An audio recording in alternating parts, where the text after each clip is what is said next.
ভগবান কৃষ্ণ তার জীবনের কষ্টটা একবার ভাবতে হবে মা। আমরা তো আমাদের কষ্ট নিয়ে ব্যস্ত, একবার গোবিন্দের কথা ভাবুন, তার জীবনের কষ্টটা। তিনি আসার আগে, দাপরে আসার আগেই তার মাতা পিতাকে কারাগারে আবদ্ধ করে দিল।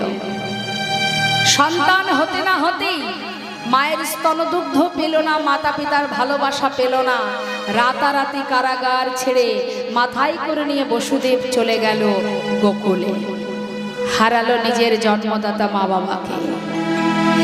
সেখানে গিয়ে যে মা বাবার কাছে বড় হলো, সেখানে গিয়েও শান্তি পেল না। একবার অগাসুর একবার বগাসুরকে পাঠিয়ে দেয় মহারাজ কংস। কখন না জানি কানার প্রাণ চলে যায়।